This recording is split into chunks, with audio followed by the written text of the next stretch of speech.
What's up, guys? Welcome back to the channel. Welcome back to Tesla Talk Tuesday.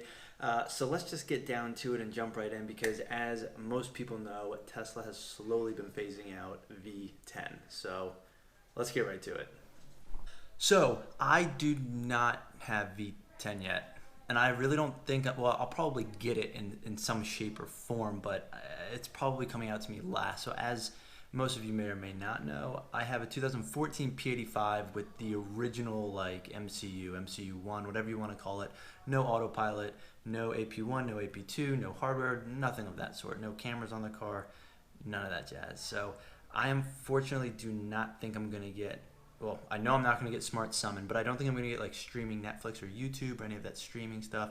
I'm not going to get Cuphead, and there's probably a couple other features that I will not get. When I do get V10, I'll do a video telling you exactly what you do get if you happen to have an older car and are curious.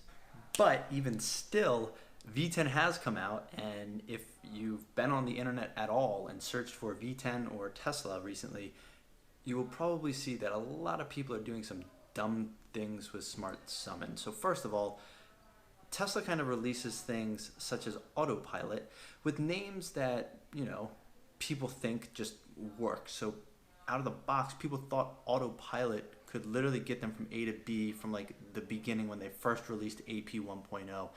And it's not an A to B use. It was more of like highway driving and stop and go traffic. It obviously didn't stop for traffic lights, stop signs, all of that stuff very early on. It's gotten much better. There's now Navigate on autopilot, but in the beginning there wasn't. And I think people assumed certain things, which is obviously never good. So with V10, you have people using Smart Summon, and well, needless to say, there've already been a ton of videos on YouTube of people using Smart Summon and their Tesla either hitting things or someone hitting their Tesla. So that's obviously not good, and well, not good for anybody. And well, who's at fault? I assume it's the individual. Their insurance probably has to pay unless the other person hits their car. But then again, they're not in it at the time, so you never know if there's going to be weird insurance claims going with this stuff. Either way, it's a neat feature, but be very careful using it because it is in beta mode. It is not in full development production mode. It's not in full production mode. It's not like ready to go, 100% good. There's still some bugs, so be careful. It is in beta, and I think that's important to note. And people don't read the release notes and all of the fine print and stuff, but it's not like ready to go. Kind of like autopilot. It's not truly like autonomous level 5 or 6 autonomous driving. It's still, you know, sort of being tested in different variations. There's certain limitations to it still. Same thing with Smart Summon. So just be very careful. Make sure you're within like eyesight of your car, and will be selective where and when you use it. But it is very neat. It is very neat. I unfortunately will not get it. Maybe one day I'll get another Tesla and it will have it, but for now, I'm without V10. Now, the next biggest thing is Tesla is supposed to report Q3 deliveries probably tomorrow or the next day. As of time of filming, they have not reported it yet, so their stock usually reacts to that. Obviously, earnings come at the end of the month, but Q3 deliveries comes within the first 1 to 3 days, typically after the quarter ends. So the quarter obviously ended on Monday, and so we're awaiting those numbers. Now, Elon Musk sent out an internal email that was leaked where they were trying to push, and he thought they would be able to deliver over 100,000 vehicles, which would be a new record. So last quarter, I think they did 95,200, right around 95,000, but they're supposed to be getting over 100,000. So very curious to see what their deliveries are. Even more curious to see what the breakdown of Model 3 versus X versus S deliveries are. So I'll be looking for those numbers. Obviously, the stock's going to react. Hopefully good. Hopefully they come out with some good deliveries. But either way, that should come out probably tomorrow is my guess, but potentially the next day. You never know how long they take to report those. But apparently there were over 7,000 Model 3s delivered in the Netherlands, which is a record. So either way, they're still doing great numbers somewhere. And also people are saying that there was a record amount of Teslas like registered in China.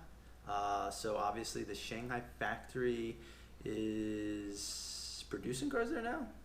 I think so. So they're still the top EV seller in China, even competing with the local Chinese EV car makers that are like native to China. Tesla went over there, built their own factory, and apparently are crushing it. So good for them.